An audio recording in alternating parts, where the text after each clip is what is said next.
Bonjour. Dites d'où vous venez dans les commentaires. N'oubliez pas de vous abonner et de liker. 20 septembre 1977. 4 heures du matin. Petrozavodsk dormait d'un sommeil agité. Le genre de sommeil que connaissent les villes quand quelque chose cloche dans l'air. Des brouillards d'automne s'élevaient du lac Onega, enveloppant la capitale de la Carélie d'un voile de mauvais augure.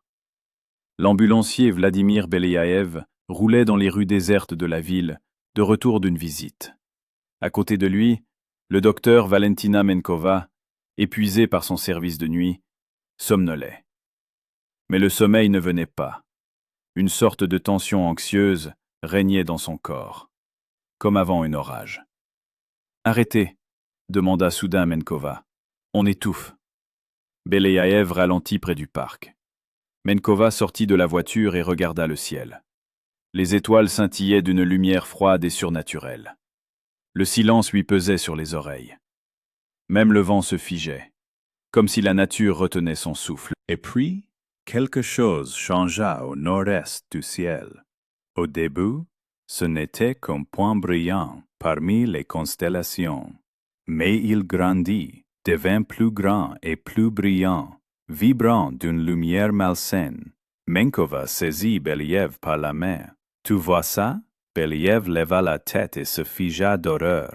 Ce qu'ils observaient dépassait le cadre de la compréhension humaine. Une étoile immense, d'une brillance aveuglante, se dirigeait lentement vers Petrozavodsk, envoyant impulsivement des gerbes de lumière pulsées vers la terre. L'étoile s'immobilisa au-dessus du centre-ville et commença à se transformer. Elle gonfla, s'étalant dans le ciel, prenant la forme d'une méduse monstrueuse. De longs tentacules de lumière ondulants s'étendaient de son corps central, de fins rayons qui atteignaient le sol, comme si une créature prédatrice tentait de s'emparer de la ville de ses membres lumineux. Believ sentit un frisson d'horreur primitive lui parcourir l'échine. Une peur animale monta en lui, celle que l'on éprouve face à quelque chose de transcendantal, d'inconnu. Ses mains tremblaient tellement qu'il ne pouvait démarrer la voiture. Les méduses arrosaient la ville d'une multitude de rayons de lumière, créant l'impression d'une pluie torrentielle, une pluie de lumière, une pluie de cauchemars. Petrozavodsk n'était pas le seul témoin de ce qui se passait.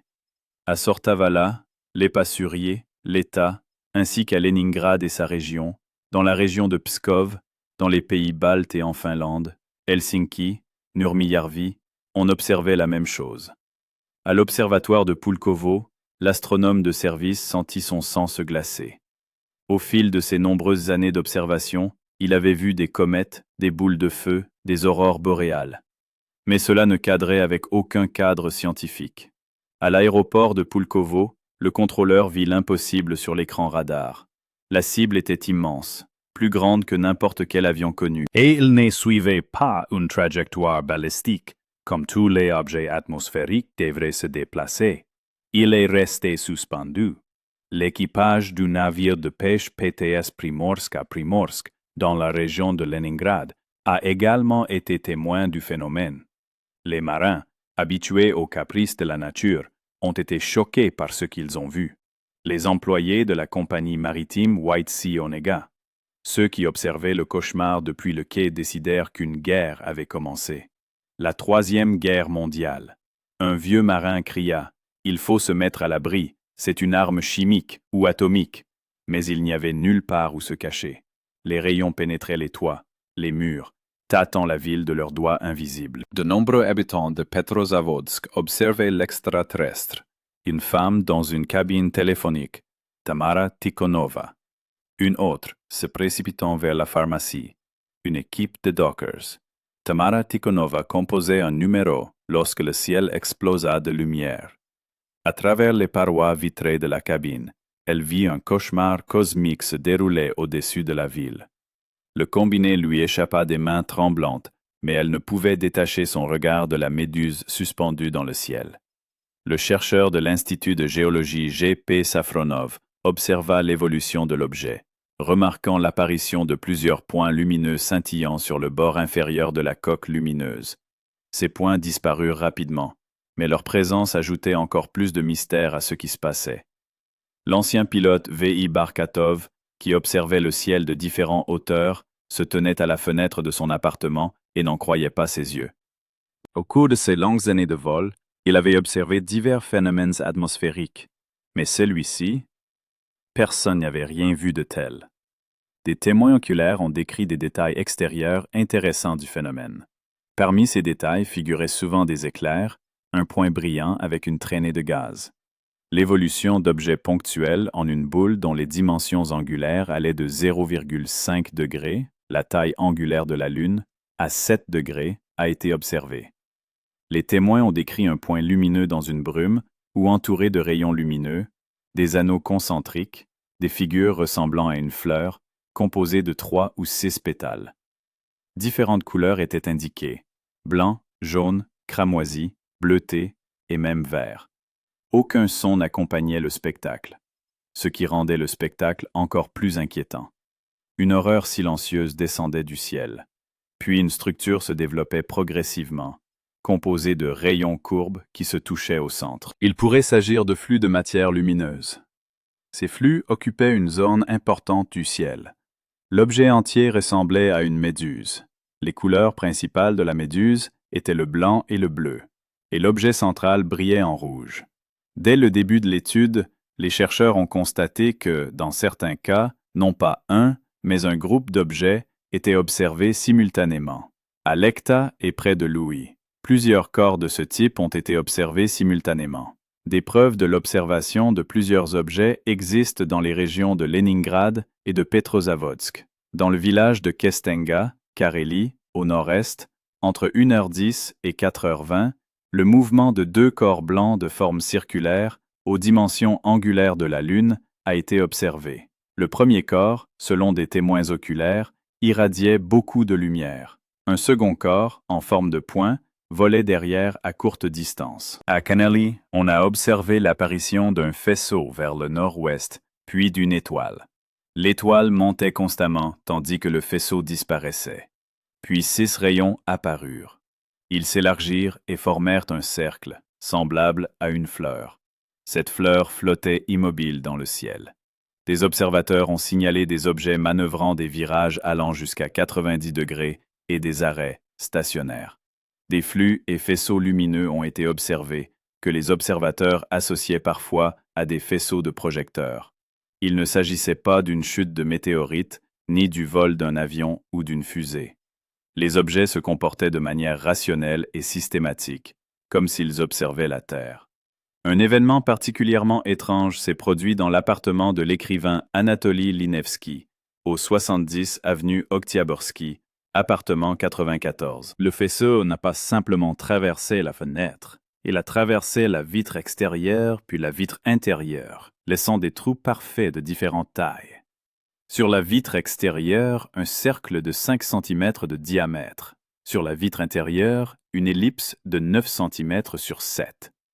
L'appartement était situé au 5e étage, les fenêtres donnant sur le lac Onega. Le chercheur A.P. Belov a découvert des trous similaires dans 4 autres maisons de Petrozavodsk. Des dépressions ont également été observées dans les murs de briques. Grâce à l'emplacement des trous, il détermina la position de la source. Son altitude était de 13 à 14 km au-dessus de la surface de la Terre. Après avoir construit une parallaxe inverse à partir de ces trous pénétrants, les scientifiques obtinrent une altitude plus précise du vol stationnaire de l'objet, 14 km. Mais un objet de cette taille à une telle altitude aurait dû être visible à des centaines de kilomètres. Il fut observé d'Helsinki à Pskov.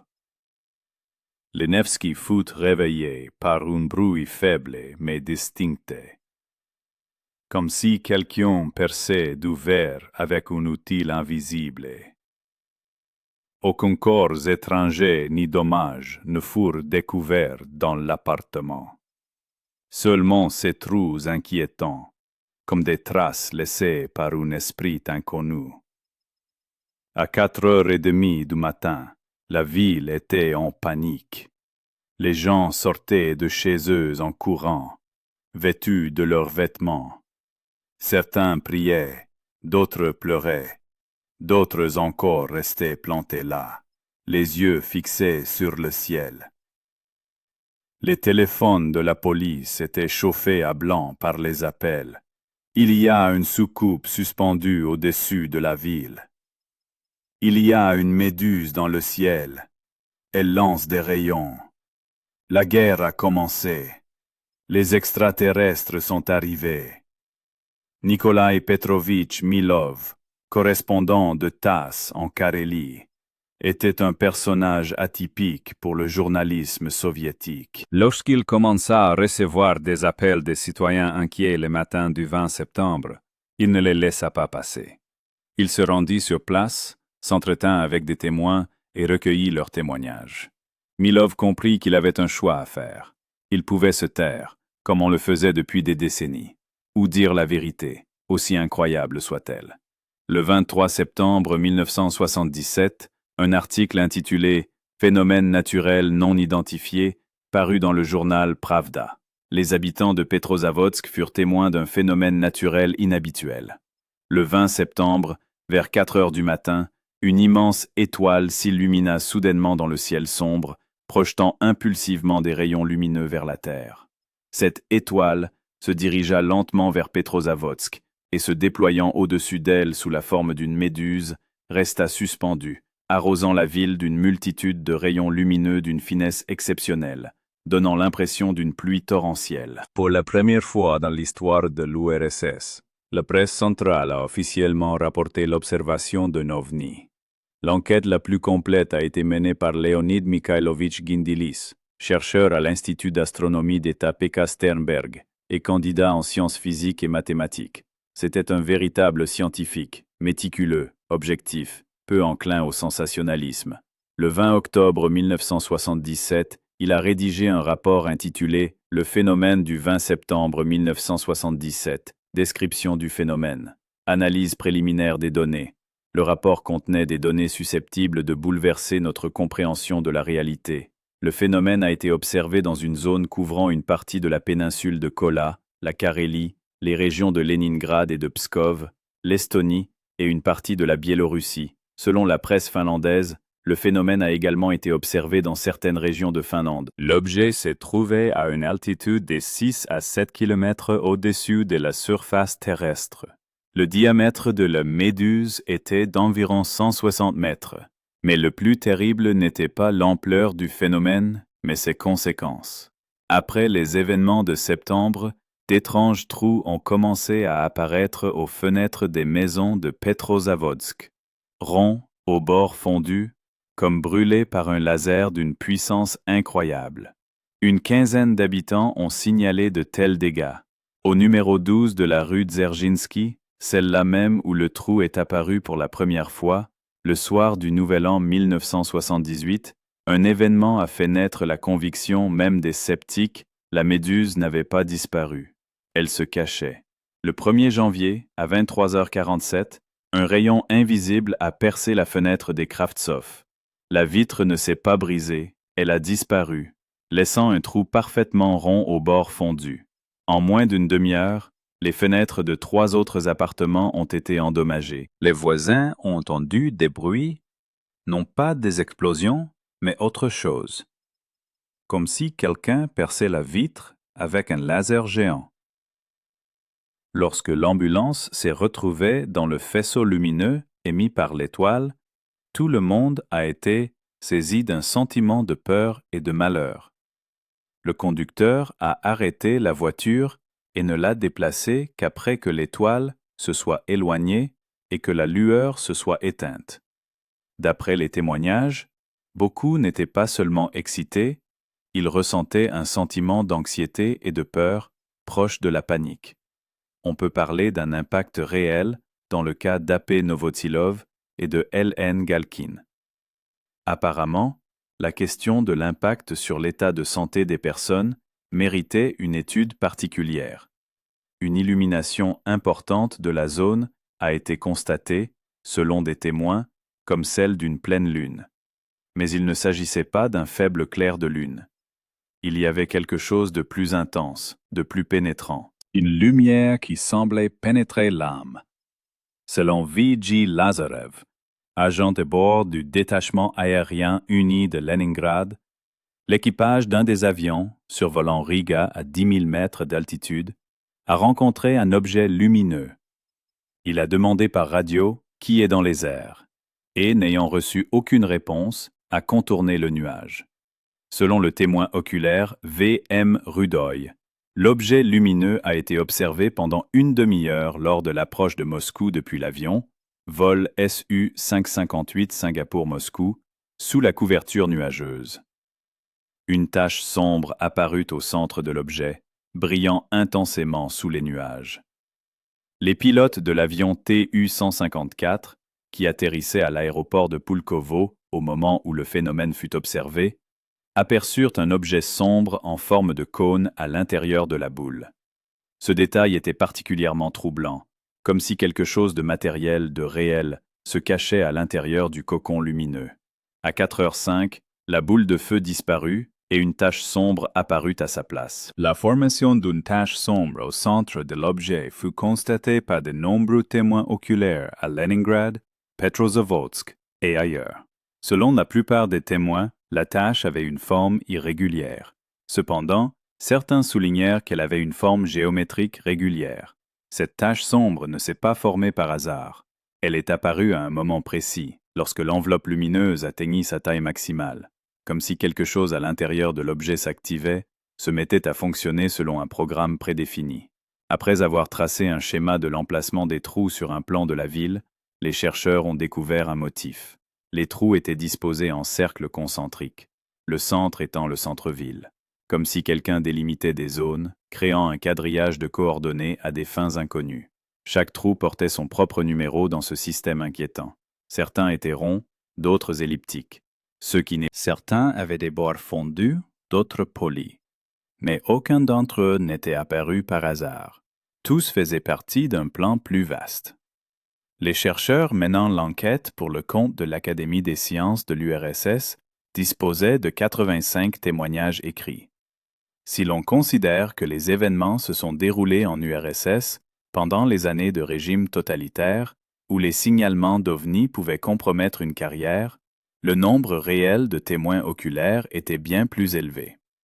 L'expérience du traitement statistique montre qu'une personne sur 10 rapporte ses observations d'OVNI par écrit. Cela signifie qu'il y a eu au moins 850 témoins réels.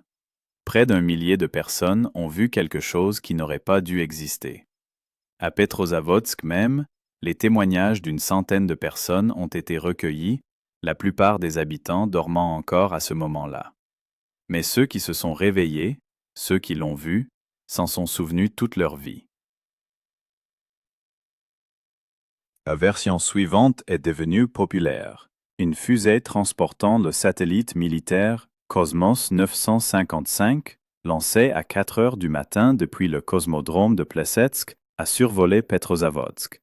Le soleil levant aurait pu illuminer les gaz d'échappement de la fusée, donnant à l'objet l'apparence d'une méduse.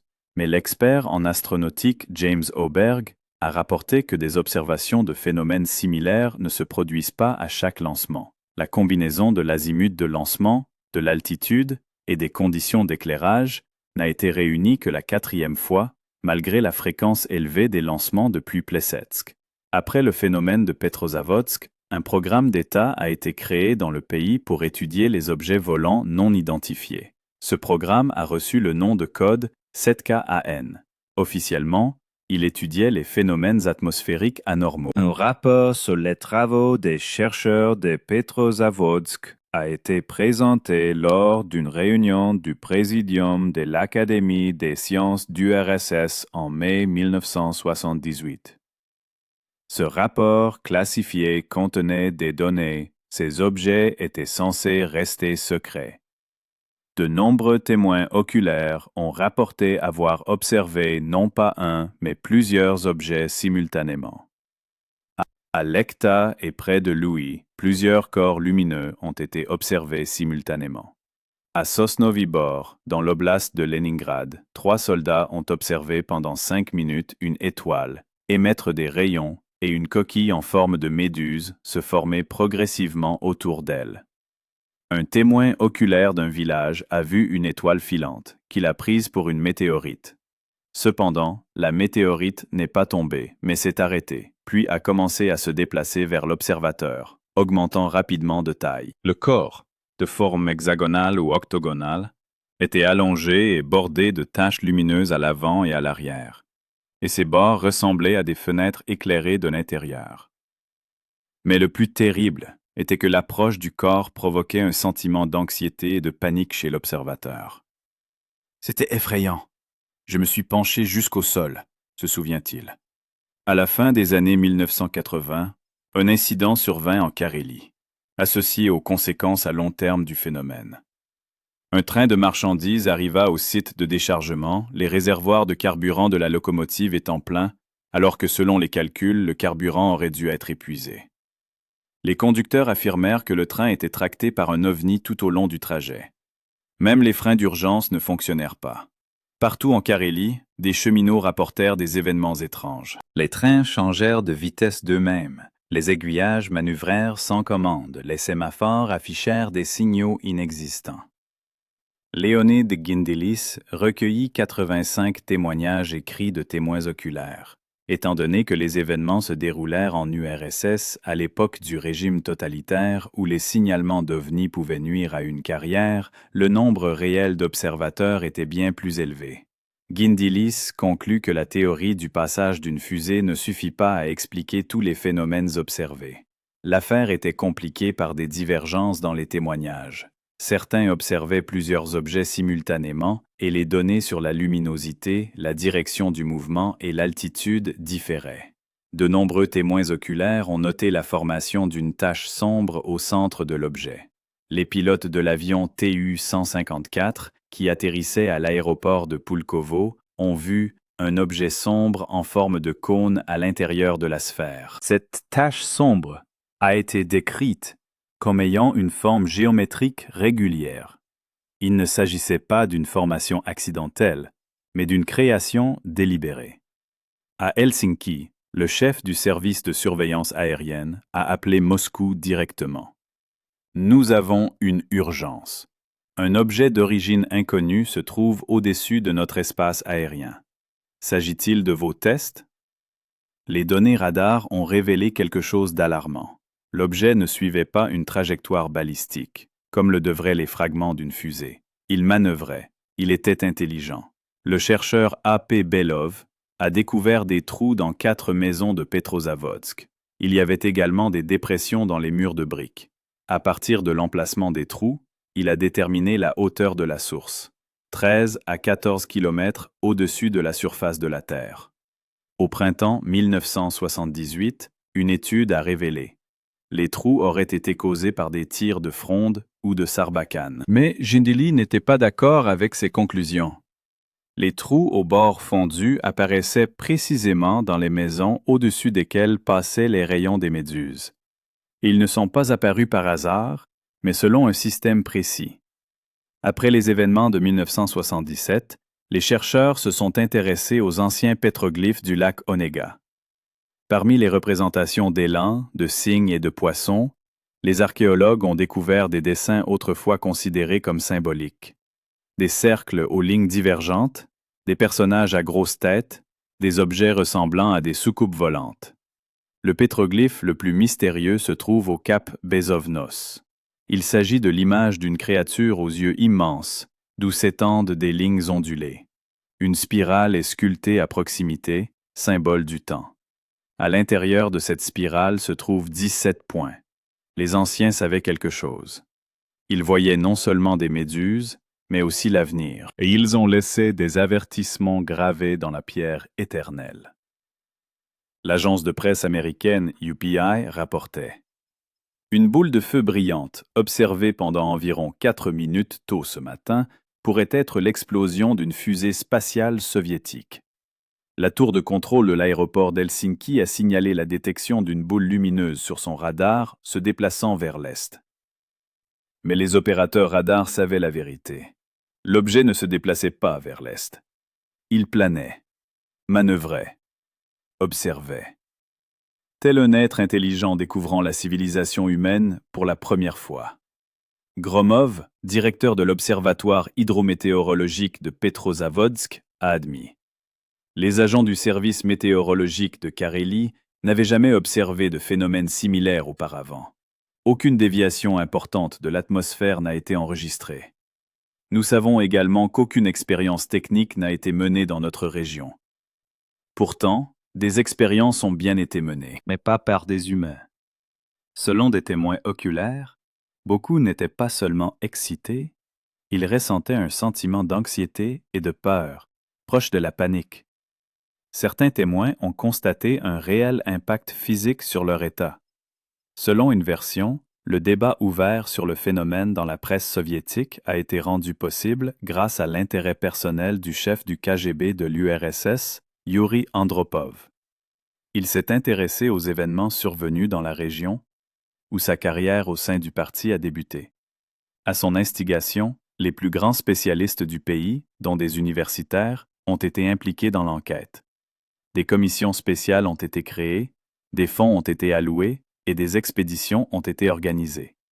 Après la disparition de l'objet principal, des événements encore plus étranges ont commencé à se produire dans le ciel. The Fath of 45 jusqu'à l'aube, d'autres phénomènes lumineux ont été observés à Leningrad et ses environs, à Petrozavodsk, Podporozhye, Pryaza et Sortovala. Vers 5 heures du matin, de nouvelles formations lumineuses sont apparues dans la région de Pulkovo. Ces phénomènes ont reçu le nom de code STAD-S. Sur la base des données disponibles, une estimation approximative a été faite. La hauteur de l'objet était de 200 plus 1050 km. Les dimensions linéaires de la coquille étaient de 180 plus 1040 fois 260 plus 1060 km. La longueur en hauteur était d'environ 80 km et la taille du noyau était d'environ 20 km. La hauteur de l'ombre au-dessus de l'objet était de 130 km, ce qui signifiait que l'objet se trouvait dans la partie de l'atmosphère éclairée par le Soleil. Mais comment des objets situés à une altitude de 6 à 7 km, phase principale, et de 200 km, stade S, pouvaient-ils coexister simultanément? Cette question a tourmenté les chercheurs. Il n'a pas été possible d'obtenir une représentation géométrique cohérente du phénomène. Selon Z. L. Stein, qui a observé le phénomène dans la région de Peterhof, l'image entière s'est produite dans des conditions de nébulosité continue, c'est-à-dire sous les nuages. Ceci a été confirmé par N. A. Korsakov, du village d'Ermilovo, dans la région de Leningrad, qui a affirmé que l'objet volait sous les nuages. Les données d'observation aérienne ont également indiqué que l'objet se trouvait à une altitude négligeable, à moins de 10 km de la surface terrestre. Or, le stade S s'est clairement produit à une altitude d'environ 200 km. La contradiction était flagrante. Le début de la phase S a été enregistré à 4h04, tandis que le début de la phase principale du phénomène a été daté de 3h56 plus mi 1 minute. Cette heure a été enregistrée par le personnel de permanence de l'aéroport de Pulkovo. Étant donné que l'avion était en cours de travail au moment de l'observation, il est peu probable que l'heure ait été décalée de 7 à 9 minutes. Parmi les témoins oculaires du phénomène de Petrozavodsk figurait le célèbre poète et journaliste Dimitri Svintsov. Cette nuit-là, il veilla tard avec les acteurs du Théâtre national. De retour chez eux avant l'aube, ils furent témoins d'un spectacle incroyable. Je ne sais pas ce que c'était, avoua-t-il des années plus tard.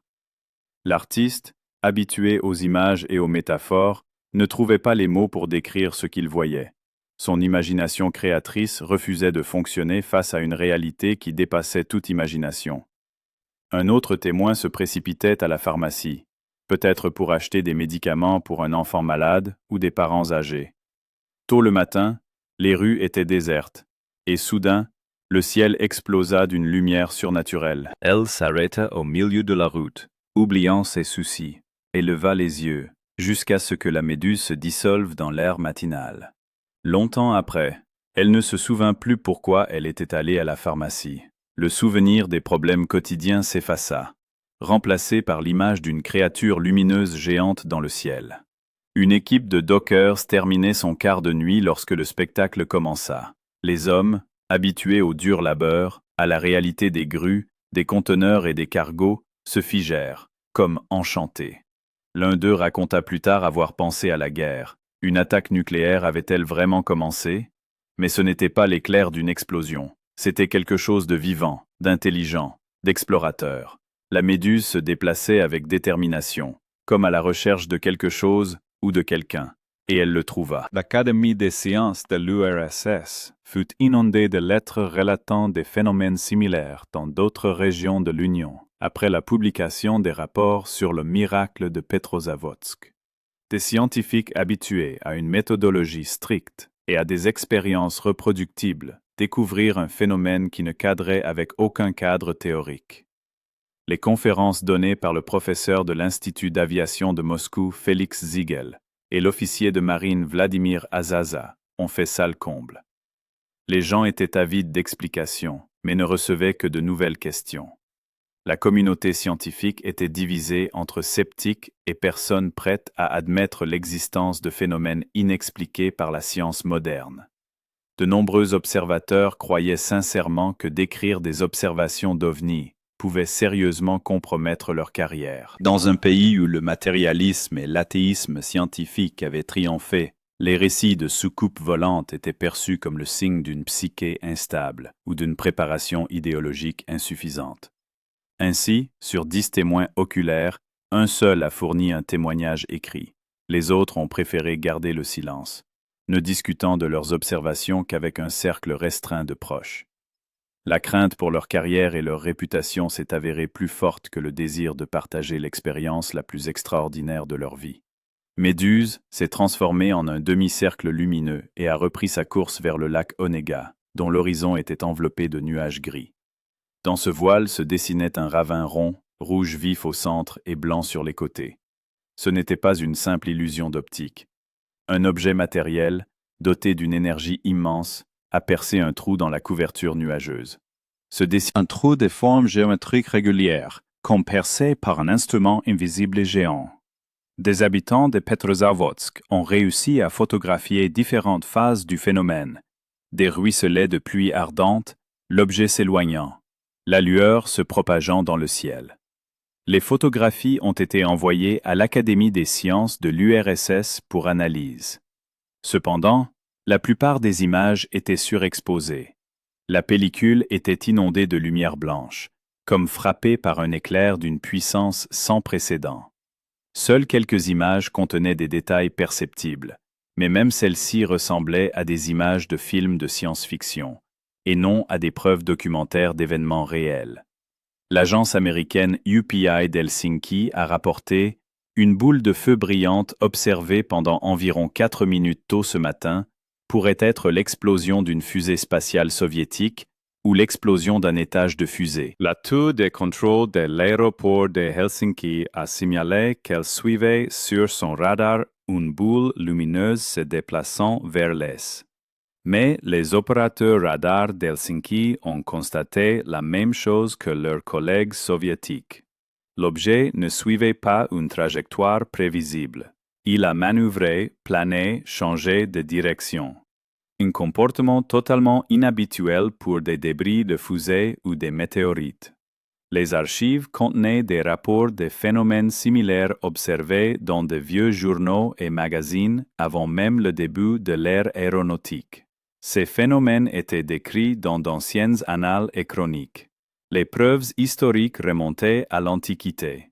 Il s'est avéré que le phénomène de Petrozavodsk n'était pas un événement unique, mais seulement un maillon d'une chaîne de phénomènes anormaux observés par l'humanité au fil des siècles. Mais en 1967, ces phénomènes ont été documentés pour la première fois avec une précision scientifique, étudiés par des scientifiques professionnels et analysés à l'aide de méthodes modernes.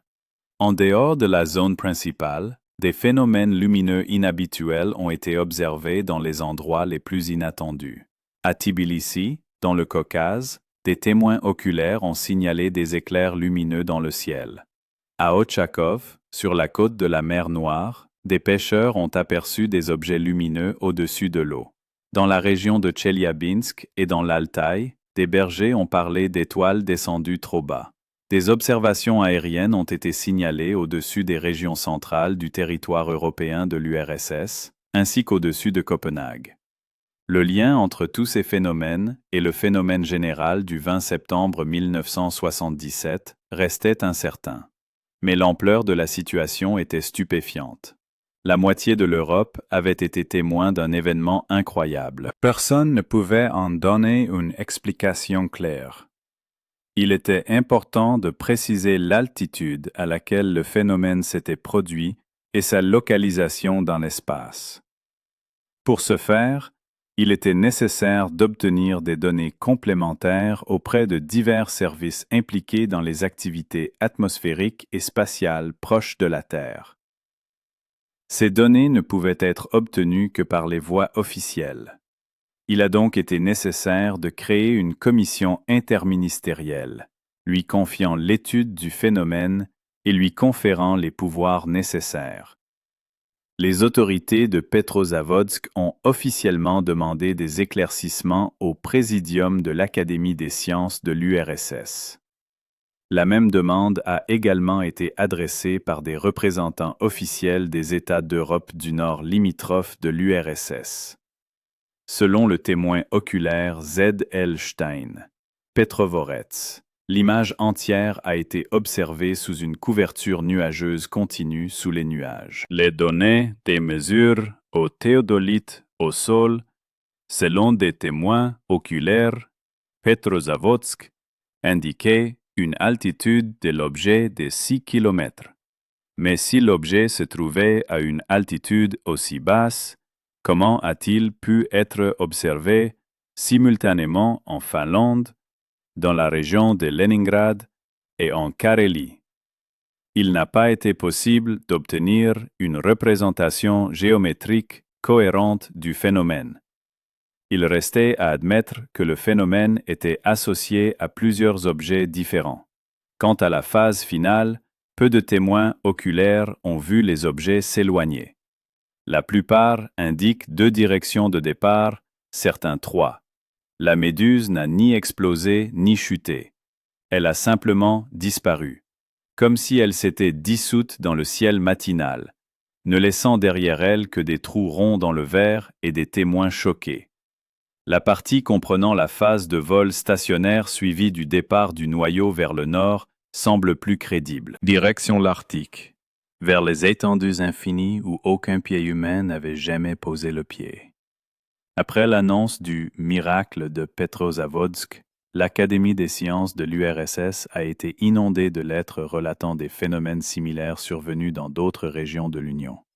Les conférences de Ziegel, professeur à l'Institut d'aviation de Moscou, et de l'officier de marine Azaza ont fait salle comble. Cet épisode a été la goutte d'eau qui a fait déborder le vase. Il a fallu reconnaître officiellement que l'homme n'est pas maître de la nature. Auparavant, divers phénomènes anormaux avaient été étudiés par des organismes publics composés de passionnés. Plus de 40 ans se sont écoulés depuis le phénomène de Petrozavodsk. Les trous dans les fenêtres ont été bouchés ou remplacés par du verre neuf. Les témoins oculaires ont vieilli, beaucoup sont décédés. Mais le souvenir de cette nuit de septembre perdure. Les archives contiennent des documents, des photographies et des témoignages. 85 témoignages écrits de témoins oculaires. Les rapports de Gindelis. Les données radar. Les résultats des mesures de la hauteur de l'objet. La disposition des trous. Tout cela témoigne de la rencontre de l'humanité avec quelque chose d'inconnu, avec quelque chose venu des profondeurs de l'espace ou de dimensions parallèles, avec quelque chose d'intelligent, de déterminé, d'étudiant. La méduse n'est restée suspendue au-dessus de Petrozavodsk que 10 à 12 minutes. Mais ces minutes ont suffi à bouleverser nos conceptions de la réalité, à forcer les scientifiques à admettre qu'il existe dans l'univers des forces que nous ne comprenons pas. Et peut-être que ces forces nous comprennent bien mieux que nous ne le pensons. Merci de votre écoute. Si vous avez aimé cette histoire, abonnez-vous à notre chaîne pour ne rien manquer. Dites-nous dans les commentaires si vous croyez aux ovnis. Peut-être avez-vous vous-même quelque chose d'inexplicable.